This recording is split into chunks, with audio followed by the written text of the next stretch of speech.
Good evening, Mr. Bond fans, and welcome once again, where we're on something very different this week, the novelization of The Spy Who Loved Me, written by Christopher Wood, who of course co-wrote the screenplay for the film. So despite it being a novelization of that screenplay by one of the same authors of that screenplay, there are some quite remarkable differences between the film and the book. So for this review, I'm going to be doing away with my usual book categories of, like, Bond, sporting characters and everything, and I'm just going to be talking about it largely in relation to the film.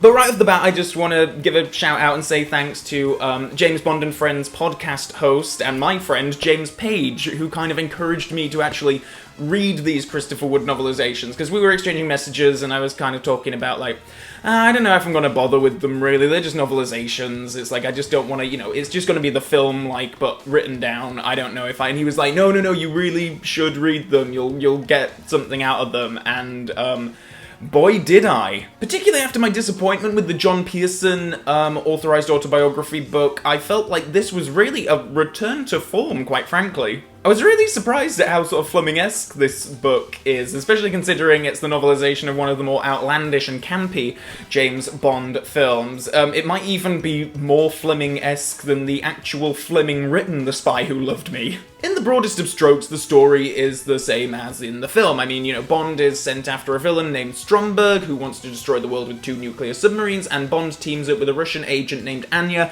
in order to foil the villain. But Bond had previously killed Anya's boyfriend in another mission, and, that is a source of great tension. The broadest difference for me right off the bat between the film and the novelization is how the Russians are represented. I think in the film with General Gogol and Anya, it's very much presented as, like, British, Russian, East, West, it's just, two sides of the same coin, let's get along, shall we? It's quite an optimistic view of West-East relations. Things are a lot more hostile in the novelization. First of all, Anya's boss here is actually Colonel General Nikitin, who was a character from Fleming's From Russia With Love, and he's such a disgusting, nasty piece of work, and a far cry from Gogol, who in the film feels like, a human being, rather than just a nasty, gross Soviet. Also here, the Russians are very much SMERSH, the organization that Fleming wrote about, Smiat Spionum and all that kind of stuff, and they feel more like secondary villains here to Stromberg than, not that they're connected with him in any way, but they're still very hostile organization, with Anya being sort of like a good apple in a basket full of rotten cores. So this change in the role of the Russians leads to one of the weirdest and also most awesome differences between the novelization and the film. Okay, so it takes place in the story after Fekish is killed by Jaws, and Jaws is here, by the way. And in the film we have Roger Moore having a little fisticuffs with some Russians by the pyramids. And in the book, though, he is captured and, like, they clamp his balls and electrocute him through his balls, and all the while when I'm reading this, I'm like, oh my god, I wish I lived in the alternate dimension where this actually made it into the film. Like, could you imagine Roger Moore reacting to his scrotum being electrified? It would have been amazing. But the Russians capturing Bond and quite, brutally torturing him like that very much paints them as bad guys, and the little fight that Bond has with them in the film, obviously it shows, hostile relations, let's say, but I don't know, the fight in the film feels more like a formality, like, no one gets too hurt by it, just, dust off and head along, see you next time, Radomir. But there are actually quite a lot of details and changes made from the book, and I'm not going to go into all of them, but just, like, scenes and situations play slightly differently. I think there is a much harder edge to the book than what we see in the film.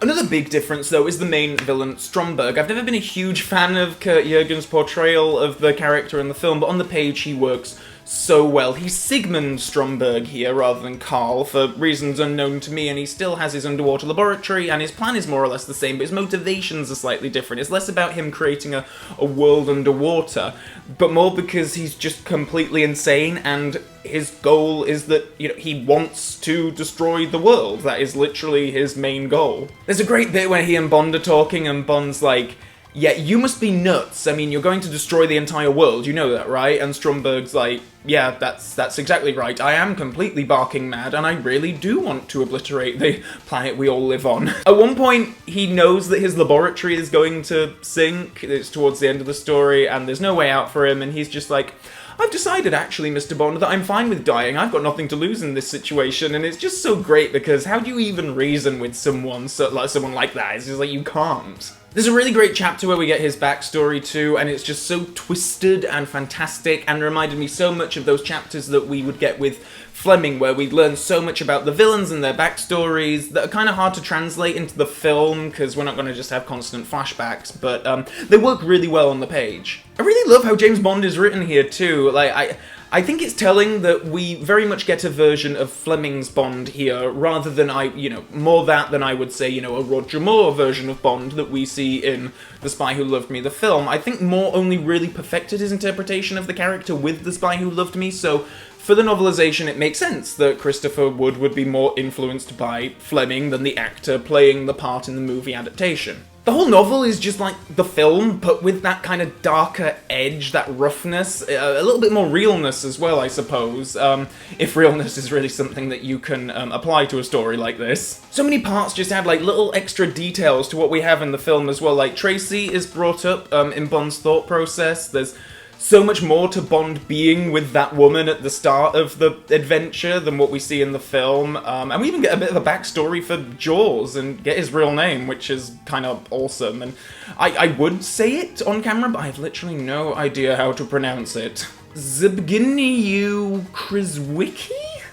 The only element that I found especially jarring from the story was the Lotus, which is very much here and serves the same purpose as it does in the film, but for so much of the book it's written like in that kind of 50s Fleming style, and then when Bond's like geeking out over his, shiny new Lotus and all these gadgets that are in it, it just kind of takes me out of the story for a bit. But overall, I thought this was like, really expertly paced, really entertaining, really well plotted. I'm actually surprised at how good this was as a reading experience. It's not just the film verbatim, it adds and builds to a lot of what you probably already know very well from the film, and, I had to find a copy of this on eBay. I don't think it has had much in the way of reprints, but if you come across it online or in a secondhand bookstore, then I would certainly recommend it. I mean, I might even prefer this as a continuation novel to Colonel Sun. It's just another great continuation Bond story that can very proudly sit on the shelf with all the Ian Fleming books. And it should go without saying that I would much rather read this book again than read Ian Fleming's The Spy Who Loved Me.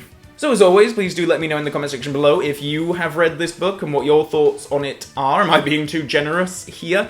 It's quite a difficult one to track down, as I say. It's not had much in the way of reprints. But seriously, like, consider seeking it out if you have the opportunity. I don't think you'll regret it if you've enjoyed any of the Fleming stories. So in the meantime, please do head over to my Patreon, Facebook, and Twitter pages if you care to do so. And until next time, Bond fans, so long for now.